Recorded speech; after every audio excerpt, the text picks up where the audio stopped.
It's time.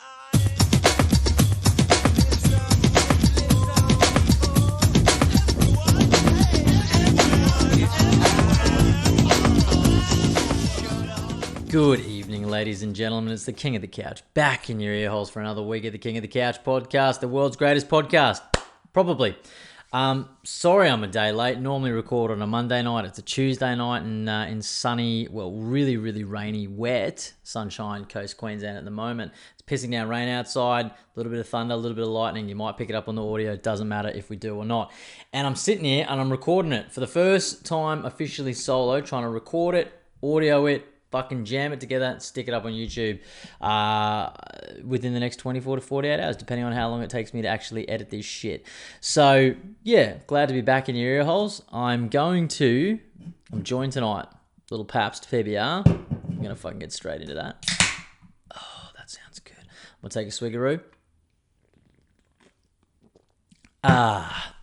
This is all new to me, of course, this video stuff, episode 116. Frankly, I feel like I've been mastering the audio for some time now. Video, it adds a different element, a huge element, frankly, and an element that I'm not ready for. And yeah, I don't know what I'm doing, but I've just got it on here. I've got the nice backdrop, watched a few YouTube videos, got the audio gun, we've got the ring light, we've got it all happening. Maybe one day I'll write a fucking ebook, release for free, and then eventually try to get fucking rich off you cunts one day. But doesn't matter. Thank you so much for listening. It's always a pleasure. 8:49 p.m., 26th of the 10th, 2021. Let's go. Firstly, let's get a bit of housekeeping out of the way. Subscribe to the show. Now jump on and subscribe to my YouTube channel. That would be sick if you're not already doing that. But, you know, get on Spotify, follow me there. Get on Apple, follow me there. Write a review. Even more than that, pay it forward. I really appreciate it if you pay it forward. I just had a thought before I got on the show. I just wanted to share this quickly with you. Beck was eating some coconut yogurt, and for the life of me, whenever I smell coconut yogurt, I don't know what it is, but it reminds me of off ham. Is there a series of food that you have, it's just like that? So for coconut yogurt, it always reminds me of off ham. Eggs, classically known as the fart smelling food. People really smell farts when they smell eggs. I used to scramble eggs in an old job and used to always get in trouble for just gassing the office out. Another classic one for me, I grew up on HP sauce. I hated it growing up. Frankly, I hate it as an adult still. Whoop, there's a belch, wouldn't be a show without it. HP sauce reminds me of bad smelling feet. Coconut, off ham. Eggs, farts. HP sauce, off feet. Don't know what it is, but it's gross. Anyway, I thought I'd share that with you. It's a fun thing for the video. It's a fun thing for the show. It's a fun thing for your ears. Let's fucking go. Friday night, it was a good one. Pretty chill. I feel like I had a couple of beerios. I can't remember exactly why, but I bought a bottle of organic wine. I will say, last episode I had Ty Tate from Built to Spill. You know, honestly, jack of all trades, metalhead, master of a few actually, not just a jack of all trades. I'm looking behind me. You can sort of see here, 3 bottles. Ordered a couple, he chucked a couple in there. Unreal. They look good. I'm not going to fuck up the whole situation I've got here tonight, but there's a cider, there's a pet nat, and there's a rosé. I can't wait. I'm off to the Gold Coast next week, so I'm going to chuck those bitches on ice, take them down, and drink them all up. I'm so excited. So that was really cool to have him on there. So after that podcast, I was very much like, I got to try this whole natural wine, organic wine. I knew I'd placed an order, but I couldn't get it like in time for Friday night. So I went to the local. Natural wines, I will say, they're pretty hard to get. Like, I had a look at Dan Murphy's, couldn't find any. Had a look at the local, couldn't find any. But they had some organic wines. So I thought, I've never tried an organic wine. So I thought, we'll try it out. I know organic food is better for you. I'll be honest, I was a bit somewhat skeptical on the organic wine. I think I'd had a Tawley of Cooper's Pale Ale. I had some dinner. I can't remember what the dinner was, but I had the Cooper's Pale Ale Tawley, and I think frankly it like set off a nice aroma in my mouth. So when I cracked the bottle of organic wine, which was a Shiraz, it just had a totally different flavor. I couldn't work it out. I wasn't into it that night. I only had one glass. I was cooked, actually. Friday night was it was a write-off, frankly. I fell asleep really, really early. And that was it. And I woke up, and then it was Saturday. It doesn't matter. But I'm all over the shop here tonight. I'm looking at my notes. I'm looking at the videos really throwing me off. So sorry about that. But yeah, it was one glass, and I wasn't that into it, frankly. So Saturday rolls around. We had a big day Saturday. I've got some news here. I don't know whether I want to leak it tonight or not. I'll let you fill in the blanks. I'll be honest, I let the information slip quite a few episodes ago, and I had to edit it out because I got a bit worried about it. So I said something in the podcast, and a certain friend's wife, a really good friend, right, and his wife, his best wife actually, she picked it up. And I didn't know she listened to the show. She tried to tell me that was her only time she listened to the show, but I don't know. I see straight through that bullshit. And he's hit me up straight away, the nosy little fucker. He's gone, hang on, man. Did I just hear, or did you just say that? And I thought, oh, shit. Got extremely cold feet. Edited the show, that little 30-second, like just 5 words out. Edited it out, reposted the show. Nobody else hit me up. Nobody else picked it up. I can't even remember what episode it was. It was probably back at like 109, maybe 110. We're at 116 now. So it was a few weeks back. I don't know if I'm ready to tell it tonight. We're past that certain time frame, obviously, but I went and picked up a new car on Saturday. So that was a big highlight. Picked up a new car. We went down last Tuesday to Brizzy, found a Kia Sportage 2019. Shout out Kia for sorting the king out and the royal family. It's really nice of you, and it's a really great car. We're looking at buying new, which is a fucking shit show, and it was so overly expensive. And then we did the whole dance of, why don't we just buy 1 or 2 years old, save ourselves like $12,000-$13,000, get basically a new car, and that's it. And that's exactly what we did. So that was really cool. But yeah, we couldn't get it until Saturday. So we went down to the dance on Tuesday. Saturday rolls around, had to pick up the new car. It's a bigger car, fit for a family with more luggage and things like that, you know. So you can fill in the blanks, and then maybe I'll leak it in the next episode. I don't really want to overshadow this show tonight with that, but some good news, some interesting news, some exciting news, and it warranted a new car, an SUV car. So see how you go with that. But yeah, Saturday was pretty much like just me organising that. I got a good mate, Timmy, shout out Timmy. He jumped in, he was the co-pilot because I needed someone to bring back the other car. So I picked up the Kia, he drove the Corolla home. Unreal. Brisbane City Automotive, did the whole bow on the car, got the nice photo. That was pretty exciting. I never actually got a car from a dealership before. I'm 32 years old, so this is my 4th car, and I'm pretty excited about that. It was the first time I did the whole dealership dance and all that stuff. I had the fucking ribbon on the car, so that was really exciting. I was really excited. We Bluetoothed the stereo in. We got the new Wild Hearts album on. And I just cranked it the whole way up the Bruce. I was just so stoked, right? I was just so fucking stoked. It was really cool to get that new car. Smelled clean. Had that new car smell. It was delicious. So it was fucking great. So we did that. That was all day Saturday. I was meant to catch up Milky and Sarah. They were up over the weekend. The day sort of got away from me. Arabella was with the grandma. So we sort of did a bit of a dance. We didn't end up getting up there till like 6 o'clock, but we wanted to go. I really wanted to take the car for a bit more of a strap. I wanted Beck to have a drive of it too. And I wanted to have a beer with my good friend. Do you just get that? A beer with your good friend on a Saturday night. I picked up a carton. I took a handful, and he's not much of a beer drinker, old Milky, but I thought I wanted to go and check it out. I wanted to go and see him. So that was really fun. That was really fun to go see him on the Saturday evening. And Sarah, his little one was in bed. Doesn't matter. But that takes me back to the organic wine. Here I am telling you that I was drinking quite a bit of organic wine on Friday night, but I didn't. I only had 1 glass. I fell asleep. I had a full day of boating on Sunday, which was a great day, and we'll get into that very, very shortly. But I really didn't want to overdo it on a Saturday night. I wouldn't say I overdid it. I've overdone it before, and I definitely didn't overdo it, but I probably pushed it just a little bit. And I went down when I got home on Saturday evening. I'd had 4 Furfies with Milky, right? And I was really quite in the zone, the tipsy zone, I'll call it, the semi-alcoholic zone. And I got home, I was like, I've got that organic wine, don't I? I've got that organic wine. Maybe I'll just suss it out, right? So cracked a little glass, and then I've got on the YouTube, right? I've gone down a freaking wormhole with Joe Rogan, right? I watched a couple of good, I'll share some podcasts after that. We got heaps of just random shit to talk about tonight. I should have done a fucking menu at the start of the show. It doesn't matter. And I went down a wormhole. I'm watching Joe Rogan talk to Dave Chappelle. I watched that Dave Chappelle special last week. Got a few messages about that. I can't remember talking about it at length, but it was an interesting one. There was a lot of ruffled feathers after that, but I've got my thoughts on that. We'll share on another podcast. Some people are very sensitive. I will just say that much. But Saturday, that was me. How good is it just getting on a little bit of wine, going down a YouTube wormhole? I had the 65-inch just fucking set up, screaming at me. I had the headphones on. Beck was doing her assignment.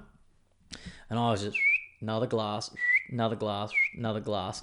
It was whistling at me, frankly, the organic wine. It was making me feel so fucking good. And I'm just down the Rogan wormhole, and I'm on the COVID stuff. I'm on the health stuff. I'm on the motivational stuff. I'm on the fucking controversies. I'm on it all. I was having a good little evening on Saturday. Sometimes I just get like that. It's been ages since I've been able to channel a little bit of drunkenness on my own and just get really into it. Saturday night, I got back there, and I was really excited about that. Not a good habit to get into, but I was really excited about that. On that note, I think I need to take another little PBR because I'm parched. But yeah, that was good. Honestly, it was like 11:45 p.m. I was just like, oh, I'm doing these one-eyed ones, and I'm like, fuck. I was like, all right, pour this like last half glass down the sink, you absolute piss wreck. Go to bed, get some 40 winks. You got to do some boating on Sunday. So that's what we did. Got up, drank heaps of water, frankly. You got to get fucking hydrated. Heaps and heaps of water. And Sunday, we did a bit in the morning, went and got some coffee. Actually, I didn't have a coffee. I was feeling slightly anxious. I probably was the organic wine. I will say, that was my first bottle of organic wine, and I thought, surely without the preservatives and all this bullshit, it's going to maybe not give you a hangover, aka a headache, aka call it what you want to, lethargic, doesn't matter. Fucking bullshit, eh? It definitely gave me a headache. I am a firm believer that if you drink enough of anything alcoholic, it's going to fucking make you feel not 100% the next day.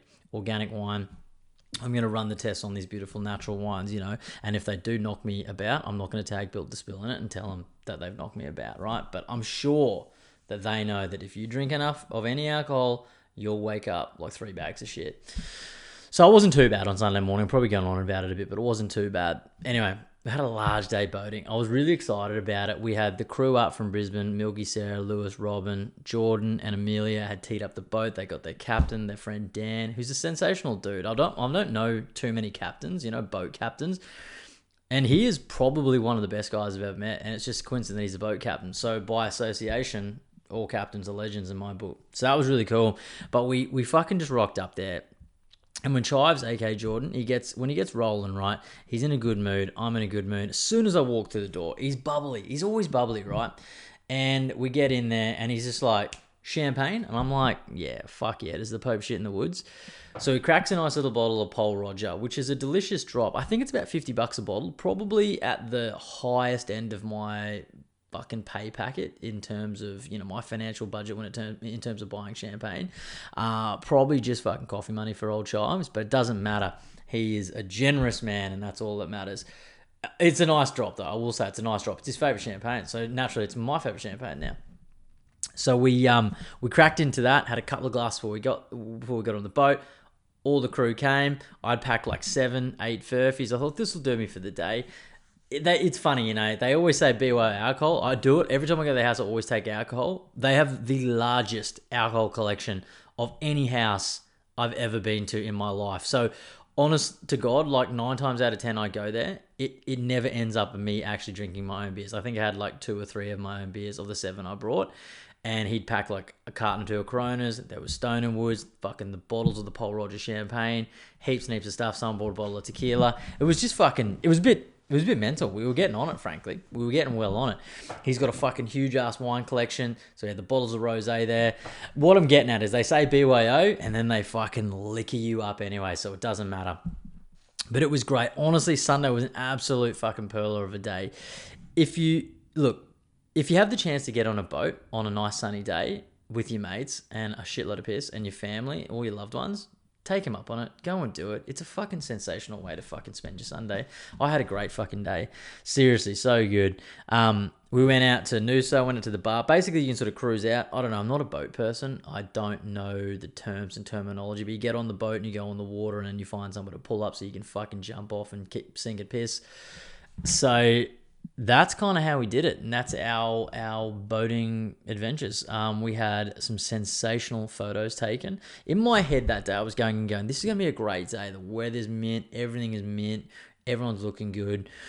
and we need some photos. Fuck me, Dad, we got some good photos. Some of those days you just never get good photos, and I love taking photos. I've become a real photo whore lately since Arabella's been born. I'm always snapping away. I don't know if anyone can relate to that, but that's my thing. It's crazy, but yeah, it was just such a good day. Honestly, had such a great day. We get back to their pad in the end of the day. They want to order some Thai. I've cracked some rosé. We were in the pool. We're in the spa. I'm just cooking. They got the magnesium pool. Just having a good time. Every time I get in that magnesium pool after way too many standard drinks, it fucking sucks the life out of me, right? So I'm drinking. We order the Thai. They've literally ordered about 50 packets of Thai, 50 containers, Tupperware, whatever you call it. So much Thai. I always take home leftovers. That's like my stone cold stunner when I go to their house. Like, it's almost like, what can I leave there? I left my Mambo boardies there, which sucks because I don't have to drive back up and get them because I'm going to the GC next week. Don't know if I told you. And it's like, what food can I take home? Because I've got a big thing with food wastage, and we always overorder when we're there. I shit you not, there was like 30 containers of fucking Thai. I've just hung up my Mambos going, all right, I'm going to leave these here. I left with 8 containers of Thai, full containers of Thai. I've come home the next day, just breakfast, lunch, and dinner, Thai.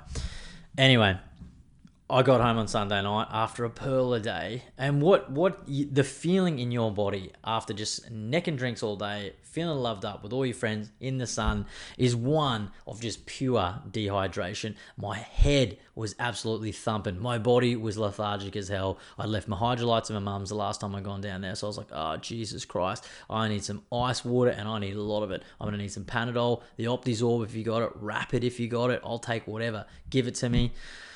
I had hydrolyte ice blocks. They came in handy. I was sucking them down like fucking Tic Tacs, I swear to God. Honestly, a good day on the piss in the sun, it just requires like huge amounts of hydration when you get home. You know, I'm 32 years old. I got a family now. I can't party like I did when I was 18. It was evident. Beck wasn't even drinking. Another little hint. Beck wasn't drinking. Why wasn't she drinking? Who knows? You fill in the blanks. I was drinking. I was making up for her, right? But I keep my manners in, you know. I'm not a vicious drunk. I'm not an abusive drunk. I'm a funny drunk, I think. I get like laughy. Is that a word? I'm happy, rarely sad, rarely angry. But it was a good day. I was fucking well dehydrated. Woke up on Monday morning going, you know what? I'm not hungover, but my soul is not fully in my body and I'm not present right now. My head was over here. I just was so thirsty. So thirsty. I just remember till about 10 a.m. I was like, I'm the thirstiest human being in the world. I had to go get some OJ from the local, like that good OJ, that real proper squeezed OJ, and it was fucking unreal. Anyway, that was my weekend. It was great. I didn't get on the podcast last night because, one, I had heaps of life maintenance to do. My house was an absolute shit show. I needed to fucking clean it. Arabella's going through a little bit of a phase where she's getting out of bed. She's not sleeping, so we cooked a bit later, put her to bed a bit later. She's in and out. And I'll be honest, I wasn't vibing. The 400 standard drinks I had on Sunday started to catch up to me. I was feeling quite lethargic. And I thought, you know what? I can't do it tonight. Let the motherfuckers wait for another 24 hours, marinate on the emotion, and then we'll get it done. And that's exactly what I did. So I'm here with you now, drinking a PBR, telling you some stories. This is the King of the Couch, episode 116. Damn good beer. Thanks, Ty. What else is happening? I've got a story here I wanted to tell you too. I'm gonna have to fucking let this go. I've got a few things on the cards tonight. I have a punchable offense. It's been a while since I did a punchable offense. I want to talk Halloween. I was going to talk some scary movies and things like that because there's Halloween next week. I have a Halloween party on Saturday night. It's my brother's 30th. I'm pretty excited about that. It's been a little while. Well, he's never been 30, actually. That's what happens. You turn a new number every year. Don't know what the fuck I'm talking about here. But I'm excited. It's what I was getting at. It's been a little while since I've been to a costume party. So I'm very, very excited about that. And I'm just looking through here, heaps to talk about. Every time I have a guest on the show, I had Ty last week, I get so wrapped up in trying to get information out of them and just because I didn't know Ty and it was a fucking good show. So if you haven't heard that one, go and listen to that. He's a great dude and go and buy some bottles of wine from Built to Spill. But I just was like, there's like a 2-week period generally, or sometimes a 3-week period where I've had a guest and I've got a solo show. So I find I just write so much shit, like so much crap down. And I get on here and I'm like, what? Like, what did I mean then? I've got TikTok chat here. I don't know what I want to chat about TikTok, but I'm on TikTok. If you're on TikTok yourself, go and look at me, King of the Couch Pod. It's hard. I got to be honest. I thought it was for just like fucking tweens and just people like wasting time. It is, and it is, but it's also for people that probably want to try and monetize their podcast and make a rather decent side hustle like I do. But kudos to these people that can fucking chop and change and edit all the stuff together. It's really quite hard. And then it just means that like when you're doing podcast clips like I do, you've got to then go and like listen to yourself for an hour. It's very hard to do that. So I'm a one-man band, baby. I'm a one-stop shop. So anyway, shout out TikTok. It's been pretty fun. One thing I'll be honest, I don't get down TikTok like I do on Instagram. Instagram, I sit there and I scroll. A few potties ago, I talked about social media and fucking it off because it really is fucking with my head. And I keep going back like a fucking crack addict and I've got to get off it. It's literally, you sit there all fucking night. What am I doing? It's fucking 1 a.m. I've got to go to bed like a crackhead, right? Got to fucking lock the apps. Literally got to throw the fucking phone away. Go away. Don't want to look at it. TikTok is like that idea too, but I find I don't sit there. It's good because TikTok has a whole bunch of bullshit on there that really brings you back down. And you go, this is funny. This is silly. This is the dumbest shit I've ever seen. Now I'm fucking done with it. But I still want to get on TikTok and post my own shit to try and make some money. I think that's cool. I think that's noble. Anyway, but I've said a couple of crazy comments over the weekend. I noted that down too. We won't talk about that one. It's a bit more of a serious one. I said about how men have it harder than women. Didn't go down too well. Honestly, it went down like a burning ship. Honestly, not too well. I was in a room full of females at the time. I basically was just like that elephant in the room at a feminist convention, said that out loud, backed away and just thought, have at it, females. We'll talk about that in a few episodes time because I do have feelings around that. That's not to say I don't love females and I don't think they're better than men, because they are better than men, females to me, but a woman births you, your mum births you, right? Women are the most important fucking people on this planet. They're way more important than men. I can say that out loud. I'm a man, but it doesn't matter. If it wasn't for a woman, I wouldn't be here. So it doesn't matter. Anyway, my nanny negged me. That was pretty rough to deal with. I wasn't gonna. If I say the punchline, right, you'll know what I was getting at the start of the show. We'll save my emotions and stuff for another show. Anyway, I will tell you what the announcement was, because it's a special one. A lot of people know, a lot of people don't know. We weren't really going to do like an Instagram post about it and stuff like that. That's kind of the day and age you live in right now. Instead, you just want to save it up, talk about our new podcast, chop it up into a TikTok video, put it out there, probably share it on Instagram. Don't fucking matter. But my nanny negged me real hard. Actually, for the first time ever, I can remember my nanny actually properly negging me. She's always been sticking up for me. My pop generally will neg me in a good way. You know, just jovial guys taking the piss out of each other. He often calls me custard guts and things like that. I'm quite a tight body up here. Like from my nipples to my chin, I'd say that's my best area. You can't see here, but I've got a little bit of a sloppy gut on me, you know. And once upon a time, I was probably fit. Not right now. I'm drinking PBRs. It's Tuesday fucking night, you know what I mean? Had a caramel liqueur before the show to get the blood sugar up. But my nanny negged me for the first time ever.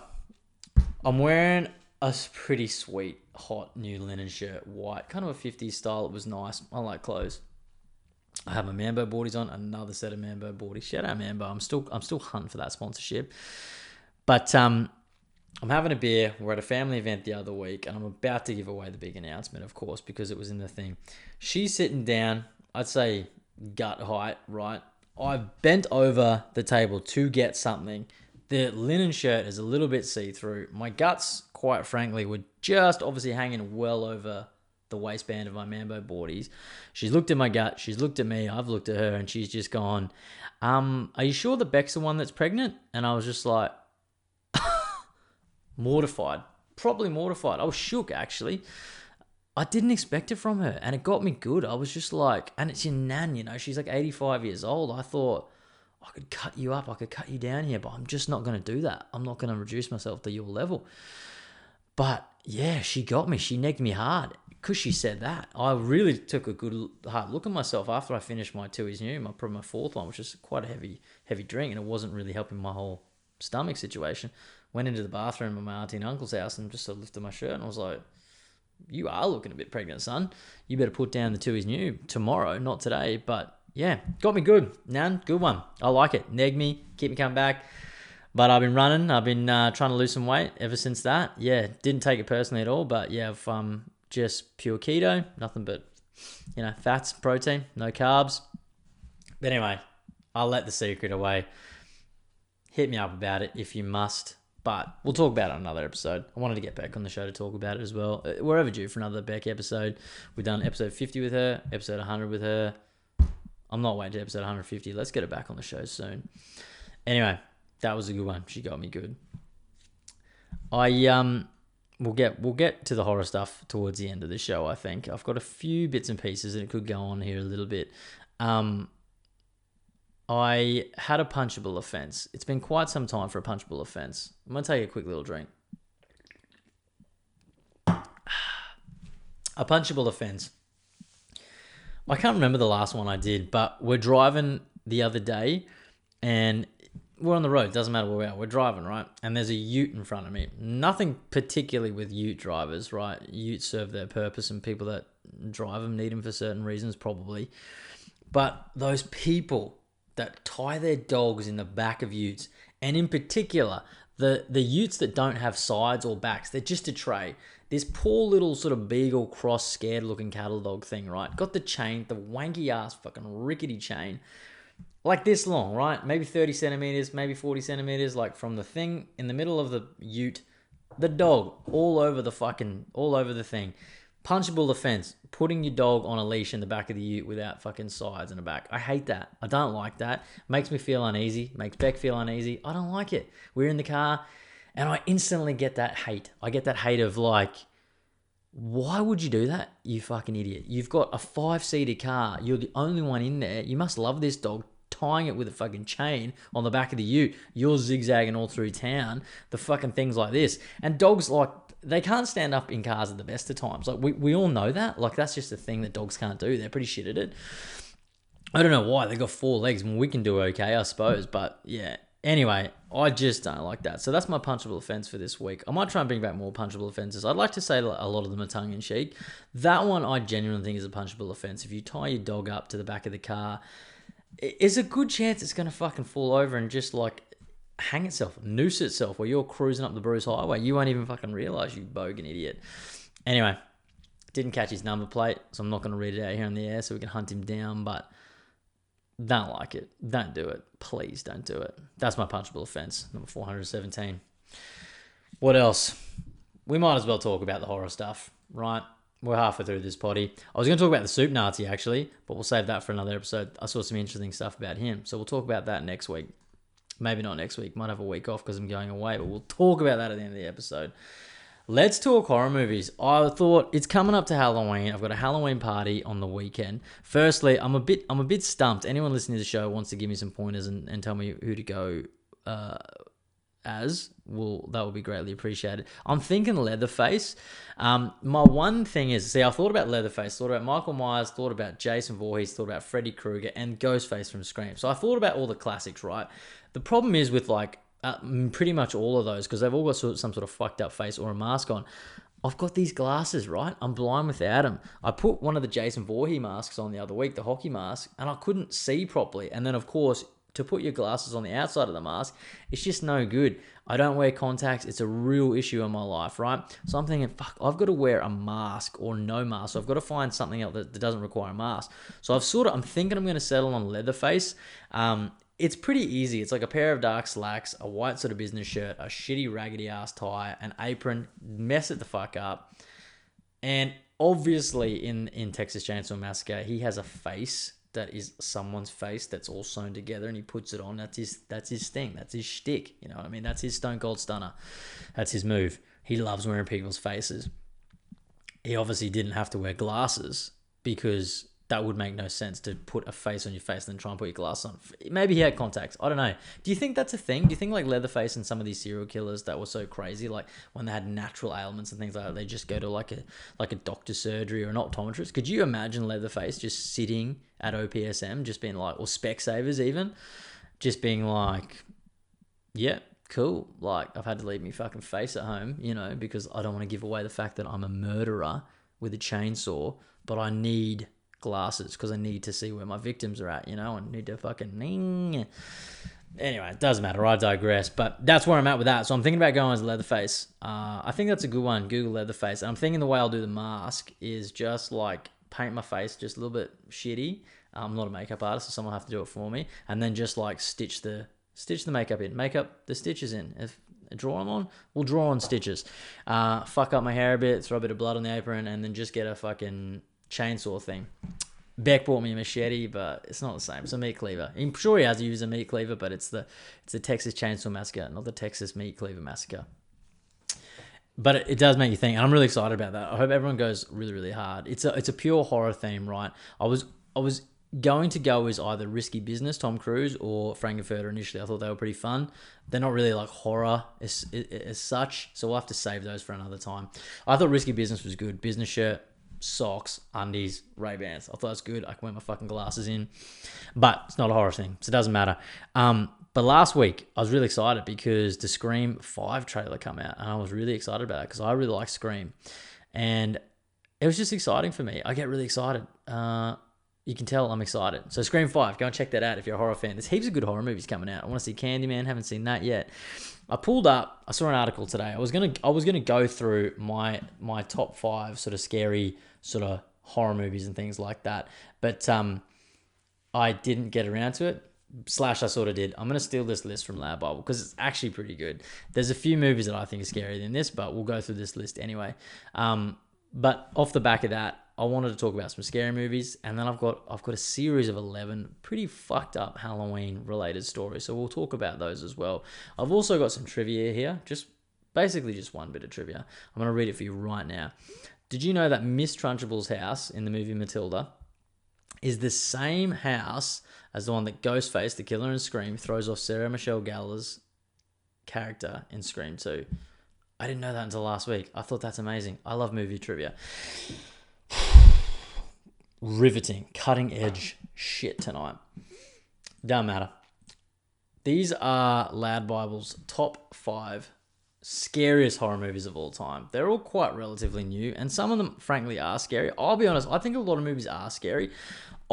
There's two types of people, right? There's people that don't like horror movies, so by fucking association, they're scared of every horror movie they see because they can't actually sit there. They're pathetic, right?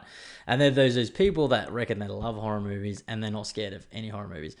I sort of sit on my own, I'm a bit of a rebel. I love horror movies, but generally 90% of horror movies scare me, right? I'm easily scared, get quite anxious, get the bubbling feeling. I'd never finish the movie and walk out of that being kept awake at night going, Jesus Christ, it was really scary. It really fucked me up and I can't sleep. It's never like that. It's always left with, fuck, man, I am so glad that's not me. I'm going to sleep easy tonight because I'm not in their shoes. I'm not a victim here, I'm sweet. But it's just, that's kind of the way I roll, And people get real staunch on horror movies. They're the hardest crowd to please, right? There's so many good horror movies out there, but people just are so critical of horror movies, right? There's horror, and there's so many subgenres of horror, There's the gore, there's the suspense, there's psychological, there's all that sort of stuff. I'm sure we could do a whole specific horror episode. I've got to get some fucking horror friends. I actually don't have many friends who are into horror. There's a handful of them, and they're all just cruising around, and we can never seem to get together to watch a horror movie, but it's been seriously some time since I've been able to get together with a gang and watch a horror movie. I think in the 5 years I've been with Beck, we've watched maybe 2 horror movies together, right? And they weren't even that scary, frankly. Here I go, fucking big note myself. They weren't even that scary. But I was trying to be lenient for her because she's one of those people that hates horrors because they all scare her. So I was trying to be nice. But anyway, top 5 scariest movies. Number 5, Paranormal Activity, 2007. I'll say when Paranormal Activity did come out, I thought this was a pretty. The idea of it was scary, right? It was kind of in the vein of the Blair Witch, where it was all people at home in bed asleep, and then shit is kicking off, and they set up all the CCTV or all the video footage in the house. I feel like this is well before the time of influencers and things like that, where people just have cameras fucking rolling, wherever. Like me, if I wanted to catch a ghost, I just flick this on, monetize it, hopefully. But I think what was scary about that was I didn't think it was a real thing. They tried to, they always do. They tried to pit it off as a true story. I mean, how many horror movies out there are true stories? For real. I mean, how many are there? But I think the scariest thing about this movie was that it was people could picture themselves in their own home with their lights off, and shit going crazy, the baby moving, the dog moving, something fucking levitating. I've had so many instances where you're like half awake, half asleep, and you feel like you see a shadow in the room, and you want to just kick off. You're fucking going mental. It's nothing. It's just wind or something, and the curtain's gone. You know, you're freaking out because you're half asleep. You're not even awake. That's just what it is. That's what's happening. But I think that's where people find it relatable because, you know, like for me, for example, I can't sleep with my bedroom door open because it's just a black hole. And because I'm like, with the L glasses, because they're off, you know, but I'm like, what's going on there? You can't see past the black hole. And I've got a bit of a thing with that. So Paranormal Activity, I'd say it's pretty scary. I have to rewatch it again. Probably freak me out just a little bit. But like, I don't know. Do you know what I mean? Number 4, Hereditary. This one was good. This one got a lot of shit, frankly. I liked it. I thought it was actually pretty quite scary. I can't remember exactly what it was about. A grieving family is haunted by tragic and disturbing occurrences. I do remember it being totally fucked up. And spoiler alert if I fuck up any of these for you, you want to go watch them, but it's my show, right? So I will say, spoiler alert, just straight up. But there's some really creepy scenes. There's a scene where someone just sort of fucking combusts in flames. There's one where the mum's running across the roof. I'm pretty confident someone fucking slices their own throat in it. There's a little girl in it. I got a thing about kids, you know, like they serve their purpose in society, don't get me wrong, but something about kids in horror movie, they look extra fucking creepy, you know? And this little girl, I don't know if she's got something wrong with her, so I'll apologize up front, but I think she's got the makeup on to make her look a bit more scary, right? And she's creepy as hell. Like there's just these scenes where she's fucking around with dead birds and stuff like that. I don't like birds. I think it's fucking gross. Anyway, you know, to actually do that sort of shit. So that's disgusting for one. But it's just kind of creepy. And the thing I liked about this horror movie, whereas I feel like a lot of people didn't like it, they just thought it was weird, long-winded, slow burn. Those are some of the fucking most favorite things I like in horror movies. I think personally it doesn't have to make total sense, right? It's a bit of a fantasy, right? But this was fucked, and it sort of, you could just sort of see it going like from bad to worse. And that's kind of how I explain that. I won't ruin the end, but it definitely goes from fucking bad to worse. A lot of good kill scenes. Some I just gave away. But yeah, I'll be honest, Hereditary definitely scared old KTC. I'm a bit of a pussycat. Number 3, The Conjuring. I thought The Conjuring was good. I thought it was really good. A really well done movie. I think James Wan did that. He's a homegrown hero, an Australian director, writer, just pure legend. Let's get him on the show. He did this one, and I like all his movies. Like, there's like a couple of like sort of slower ones in there, but for the most part, they're all fucking pretty brilliant to me, right? The Conjuring was sick. I can't think of the Ed and Lorraine, whatever their last name is, but they basically like they're paranormal investigators. The Conjuring, it's like a fucking haunted house one. Just a classic formula, right? But the way that they do these are really good, you know. And something about James Wan, like he captures. The next one, I'll be able to go a bit more into it because it's probably my favorite James Wan movie. But yeah, he just captures, like, in this movie, he captured the old sort of stylings and themes really well. They're in like the big sort of mansion house, which is something really scary about these old homes are just like overly large. Let that be a lesson to some millionaires, you know what I mean, that need these overly large homes. It's scary, so be careful. Ghosts live there. And this is exactly what happens. Ghosts live in this house, and Ed and Lorraine, they're like the paranormal investigators. I think she can see like dead people or like channel the dead or something like that. This family's getting fucked up, getting terrorized. It's a good one. I liked it. Conjuring is good. There's a Conjuring 2 and the Conjuring 3, which I've never seen. I want to see that one. So I need a horror friend to come and see that because I'll just be sitting there shitting my pants on the couch like I generally do once a week. Insidious, number 2. I liked Insidious. This is probably my favorite James Wan movie. This is the one where it's, oh God, I'm not looking here. I'm riffing tonight because this is what I do. It's my show. But it's the family. The little boy gets possessed, but he sort of goes into like a coma and he goes into a thing called the further or some shit like that. But he's basically in a coma. It looks like he's sort of half dead, but there's shit going on in his head. Kind of reminds me of Stranger Things in that way where they're like, the kids are fucked and they're like trapped in their head in another world. That's probably the best way I can explain it. But there's creepy as fuck nuns in it. There's this fucking scary as fuck face in it. There's this scene, the dad, he's there and he's looking at someone and someone's looking at him and it flicks back, right? And there's this fucked up dude right behind him. Red, black face, fucking totally scary. Like it scares me. That sort of shit scares me. You know what I mean? I like a good jump scare, but it gets me. The sickest thing about this movie to me was like the sounds, the shrieking, the fast paced like camera movement, things like that. That was sick. That scared the fuck out of me. You know, I loved it. Insidious was sick, and then there's 2 and 3. And I think there's even like a 4. Fuck me dead. They probably even got a 5. That's one thing I will say about horror movies. They absolutely love just doing too many, right? Until they're fucking absolutely flogged to death, and it sort of rolls around and gets 7th and 8th, and then you go, actually, you know what? This isn't too bad again, right? They lost me there for 4, 5, and 6. They're bringing it back to number 7. But Insidious 1, definitely cool. Insidious 2 was good. I thought Insidious ended in a really sick way, and I mean that in the best way, because it's horror. It should be sick. So it was good. Go and check it out. The last one, which I've only ever seen this once, and I do remember it being pretty fucking terrifying, frankly. All these movies scare me in a way. Actually, being honest, Paranormal Activity is probably the least scariest so far. Sinister with Ethan Hawke. I only saw this once, and I was actually pretty scared. I've got to be honest, I was pretty scared. A washed-up true crime writer, Ellison Oswalt, finds a box of Super 8 home movies in his new home that suggests the murder that he is currently researching is the work of a serial killer whose legacy dates back to the 1960s. So he's moved into a house, finds some old fucking weird Super 8 videotapes, whatever the fuck they are. I'm too young to understand.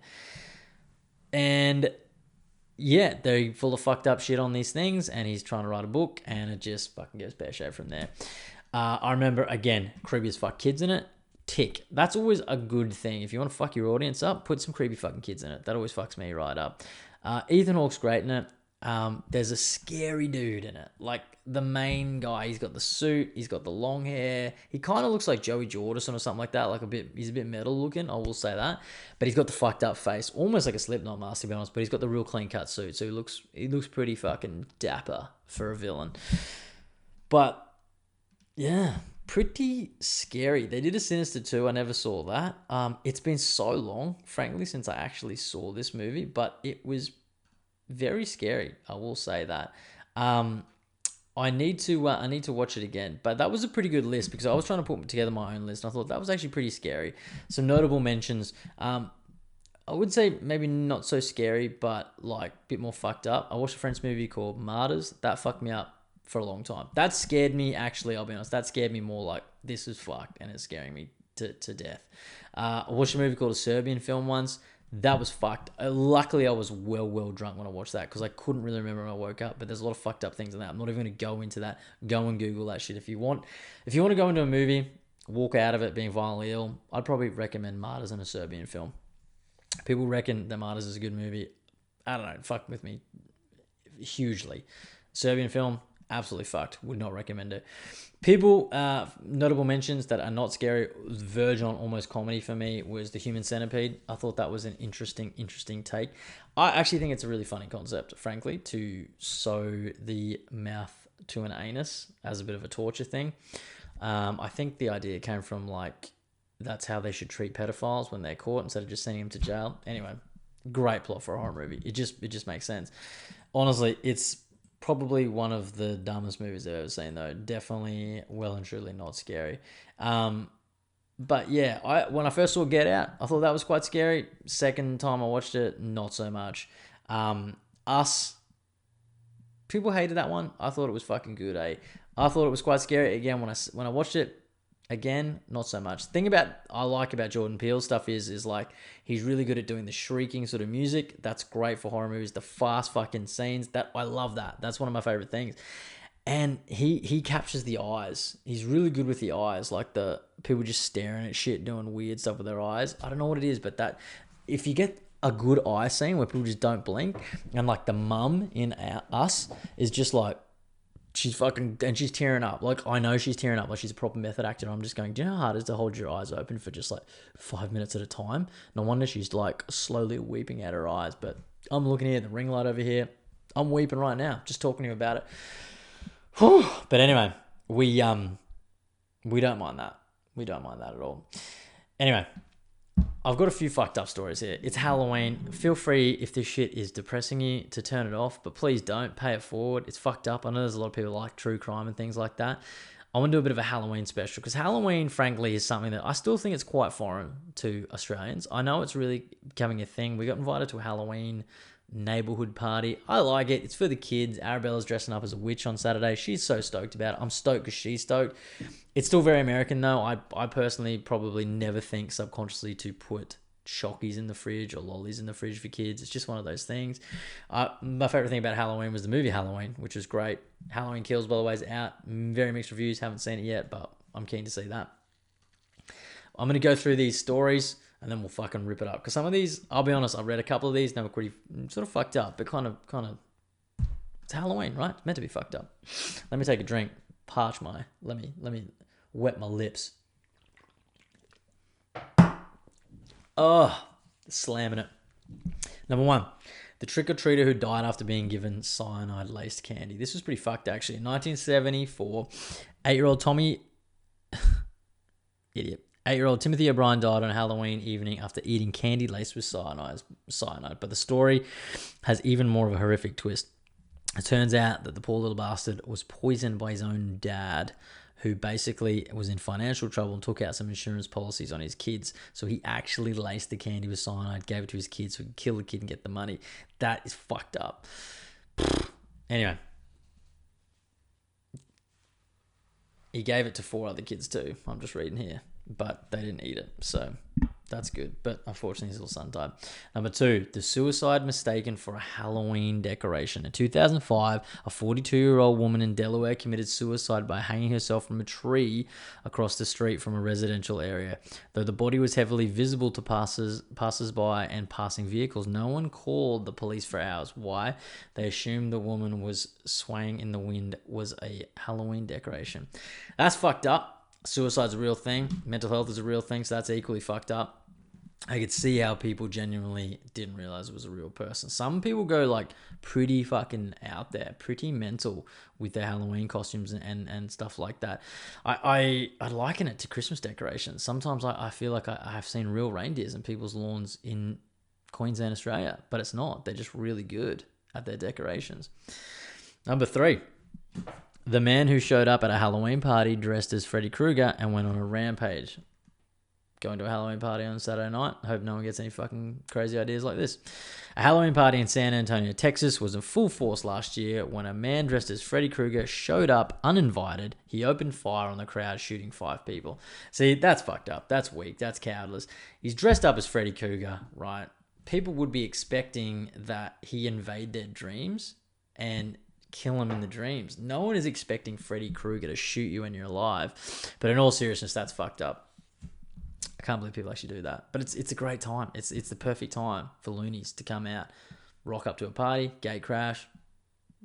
Freddy Krueger, Halloween. See how we go. The son who decapitated his mother and left her body in the street. Ugh, what a top son. One night in Long Island just before Halloween 2014, a decapitated body laid in the street 5 feet away from a severed head. Too many passers-by. The horrific sight appeared to be a Halloween prank, sort of like the old hanging one from before. But the truth was far from more disturbing. 35-year-old Derek Ward has used a kitchen knife to kill and decapitate his mother. Patricia then carried the body and head out of their apartment. After leaving the body and head in the street, Ward jumped in front of a commuter train, killing himself.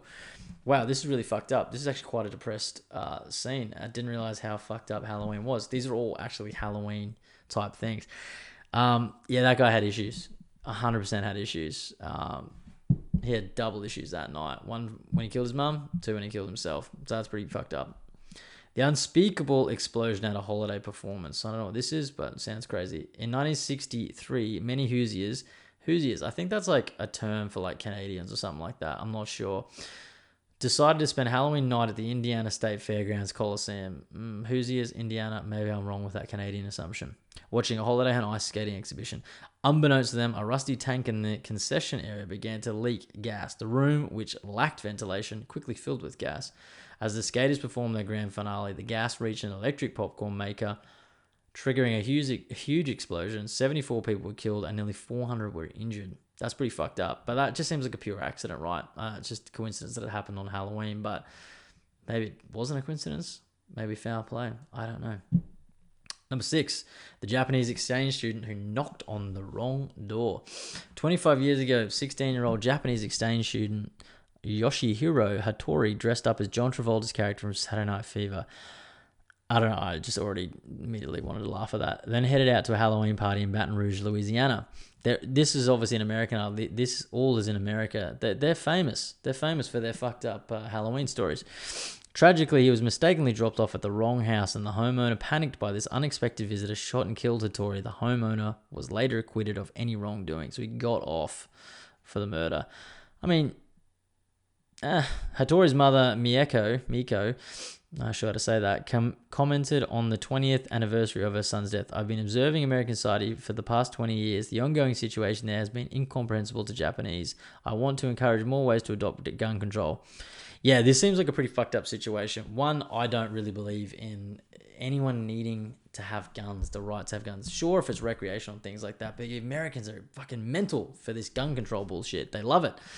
I don't know. You don't need guns. Australia's been fine without. And people say, oh, you lose your power and stuff like that. I don't believe in it. Maybe I'm a bit too fucking woke for that, but I don't know.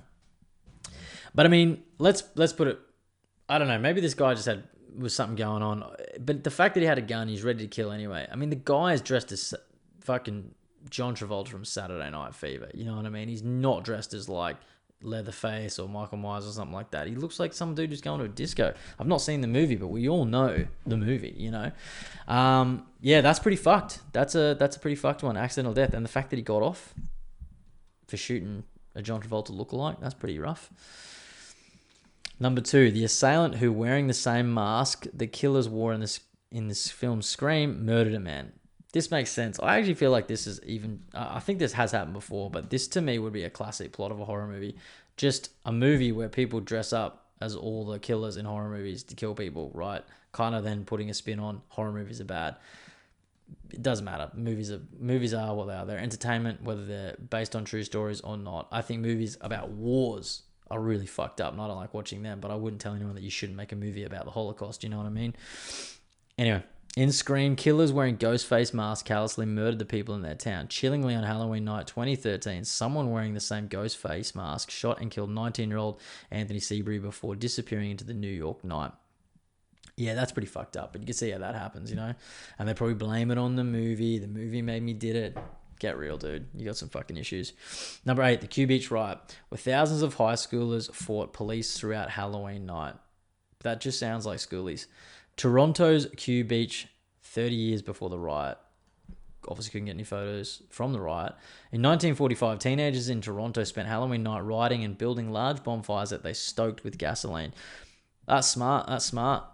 When police descended upon the scene, the teenagers fought back, throwing rocks and blocking the fire department from putting out the fires. Soon police arrested 14 of the rioters, but instead of calming things, this led to a mob of thousands of teenagers gathering in protest. We don't want to be arrested. We want to keep doing the wrong thing. The teenagers were only dispersed after being doused with water cannons and tear gas. The impetus for this uprising is unknown. I'd say drugs and alcohol could have played a part. I could be wrong. But yeah, that just seems like a few pissed up people. Maybe schoolies, Cronulla riots, ring a bell. Pure coincidence that it was Halloween night though, huh? Number 9, the man who opened his door to find a trick-or-treater who would end his life. This is pretty fucked up. This photo I'm looking at is actually pretty scary. I'm going to scroll through that. In 1982, 69-year-old Marvin Brandland was getting ready for bed after a night of handing out Halloween candy when there was one more knock at his door. Brandland opened the door to find someone wearing a pillowcase over their head. Oh, God, that's fucked. It's scary. With the holes cut out for eyes, the figure said, "Trick or treat, give me your money or I'll shoot." He then pulled out a gun and ordered Brandland into his basement where Brandland kept a safe. Brandland, figuring this was a prank since only family members knew about the safe, grabbed for the gun. The person in the pillowcase fired, hitting Brandland in the throat, killing him. The killer fled, leaving the pillowcase at the scene.